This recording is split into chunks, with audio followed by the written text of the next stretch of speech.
Welcome to Common Man Cocktails. I am your host, Derek Schomer, and today, another little subtle day.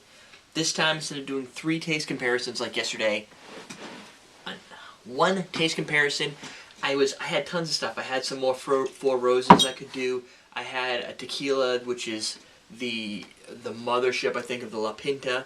I think it's La Clase or Clase Azul. But then, this arrived just today for review. I don't remember when I asked for it. I think it was last week. It comes fast. Greenhook Ginsmiths. This is a gin. And the reason I decided, let's go gin, was we haven't done gin. We've done bourbon. We've done crazy passion fruit style things. We did the tequila infusion. And so, vodka and rum, we do those a lot. We use them a lot on the show. Gin, not as much. And that's just because, I don't know, the audience who submits most of the recipes tends to sway a different way. A lot of tropical cocktails. Gins, not so much. Now, one thing I noticed is like there's little particles in here. Well, not really particles, but look like bubbles. I don't know if it was from walking it up the stairs. There's very small, tiny bubbles. This is 47% alcohol, 94 proof. That's a little bit higher, I think, than most gin.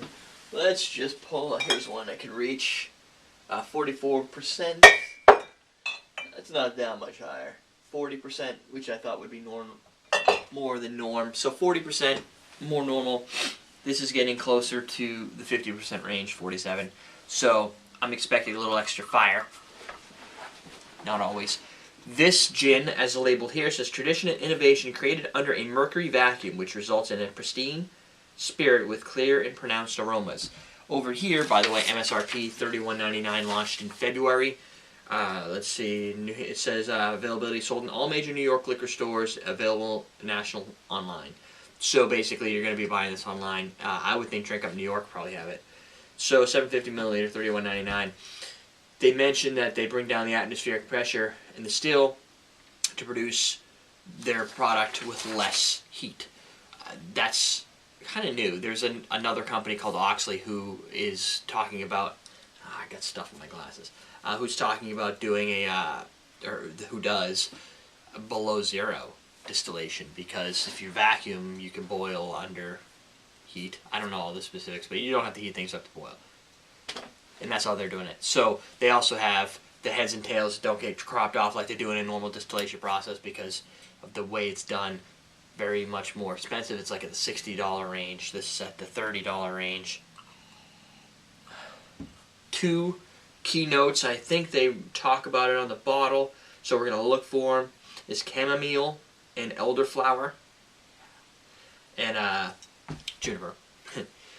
Chamomile. I drink chamomile tea sometimes, so I know those notes, and you can get out of the aroma.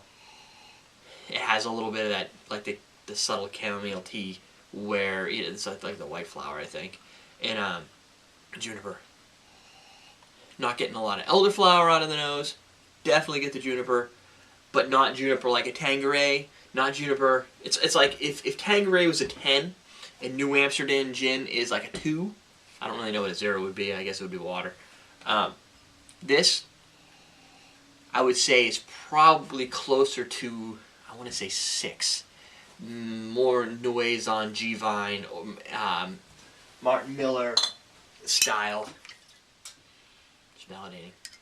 Yeah, Martin Miller style, except for Martin Miller has a completely different nose. It's totally different. Not bad. Different. Remember the difference. Different is different. People can like different things. Bad is not good. I don't think I have a bad gin. Tanqueray is not my style. Still different.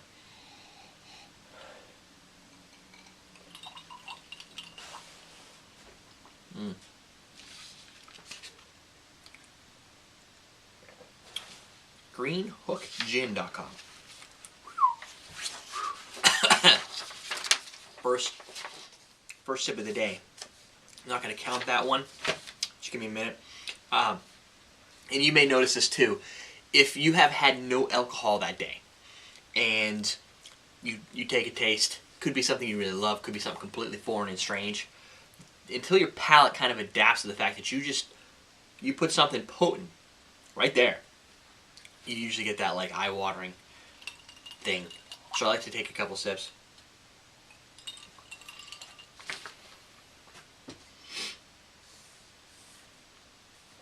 They have a beach plum gin liqueur also coming late spring. And I got all these cool recipes to work with. So, not as nearly as much fire that second time around. My lips are a little bit numb, the roof of my mouth. Chamomile. Looking for elderflower, but I get chamomile gin. It's different. Maybe that's what makes it so much different than like the Martin Miller. Or, I don't know, what else we got? Oh! This kind of reminds me. This is a U.S. gin. This is a Standing Guard gin. Right, so they donate $2 to the men and women in the armed forces and police departments, fire departments, that type of jazz. It's a different spin. Their gin is made in New Jersey. This gin is made in Brooklyn. American dry gin. Small batch distilled. So if you're looking, think American for a minute, because American gin tends to be a little bit different. Blue Coat's another one that kind of follows this without the chamomile. I'm having a hard time getting... No. Hold on. I think what you get is the juniper, elderflower rolled right into chamomile, and the juniper again. The finish has that gin quality to it, that juniper essence that you need, that's not overpowering.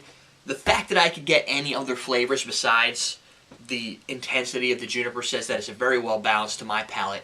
People who are big into juniper style, they might still like it because it's got its own appeal to it. If you like, I've been suggesting, and this happens a lot on Twitter lately, is people keep asking me what's a good medium priced gin. I say New Amsterdam 100% of the time because I think that's a good deal. This is gonna. I probably wouldn't suggest this only because it's gonna be hard for people to get. My goal with that type of answer is here. You could probably find this anywhere. Go give this a try. This is your starter gin. It's the Sprite of gins. I love it. This is going to be a little harder to find yet because it's brand new. There's an appeal to me for brand new products. I like to taste new things. I think it's exciting. The fact that these guys didn't just make an American dry gin, but are bringing this other component to it. Very G-Vine-esque. G-Vine, for those who don't know, looks like this. This one is Floraison. It's like $60-something, maybe even more. G-Vine it's worth the money. But not everybody wants to spend $70, $60, $50 on a bottle of gin. And it's got some crazy flavors going on, more floral notes, similar to this, but this at half the price with the chamomile, if you're into chamomile, with a little bit of elderflower think elderflower without that sweetness that you get from like, hold on, I'm back. So we got St. Germain's, right? Stupid caps.